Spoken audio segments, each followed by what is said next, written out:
Matt Kearns sat on his new surfboard, a 6-foot 8-inch Hayden shred sled, which Matt regarded as the best on the East Coast. He looked down at the powder blue deck. It was a thing of beauty with soft, rounded rails, a deep, single concave through the front, blending into a double V out through the tail. It almost seemed a sin to ride it. At 36, Matt was one of the oldest out the back of the island break that day.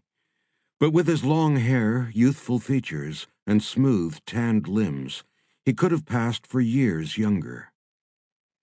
He was taking some vacation time from his duties as languages professor at Harvard.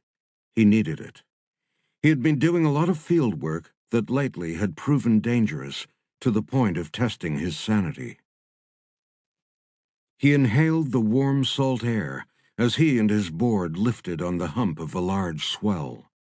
Though the break at Mavericks had a fearsome reputation for winter swells that could power up to 80 feet in monster sets, today it was relatively small, at around 15 to 18, with the occasional 20-footer rising out of the warm Pacific like a long blue hill.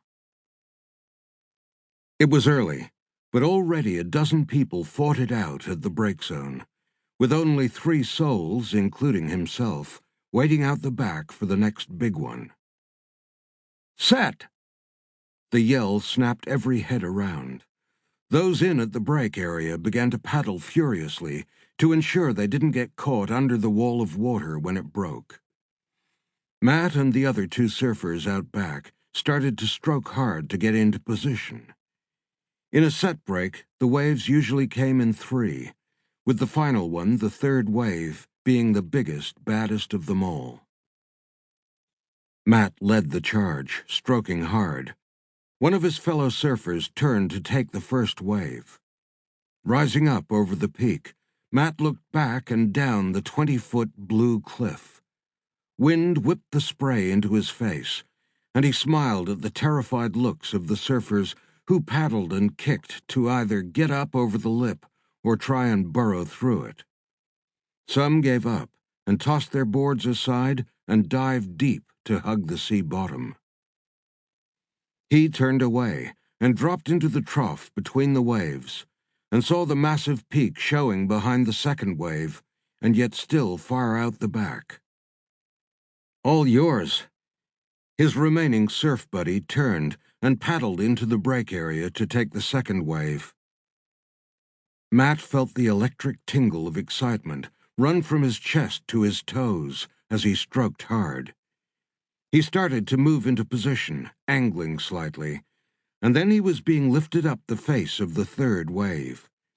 He was picking up speed as the crest started to take him with it, and he looked down on a few scattering surfers, paddling like the devil himself was after them. Wind slammed into his face, and he began to gather speed. A hell of a lot of speed. When he was at 45 degrees and beginning to fly, he pushed upright. Even though the wave was glass smooth, the smaller board jumped and bucked against every tiny trough and ripple. He was flying across the face of the blue mountain, and as the wave deepened and kicked up as it hit shallower water, he found that the speed of the wave was beating his drop down its face. He'd be left at the peak when it started to fold, and that meant a long fall to the bottom. He turned down its face, accelerating, his long hair whipping back behind him, arms outstretched and knees bent. A furious wind rushed into his face, and Matt gritted his teeth as the massive wave began to throw its lip over behind him. The sound was a near-deafening roar, like some sort of giant beast venting its anger at the puny human fleeing from its jaws. Matt reached the bottom of the wave and skidded out in front of it. Way out front.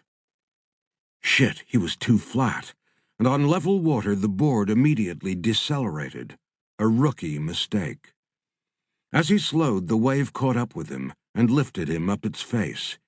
He was stuck as though in mud, and even though he changed angle to try and slide again, the wave had other ideas.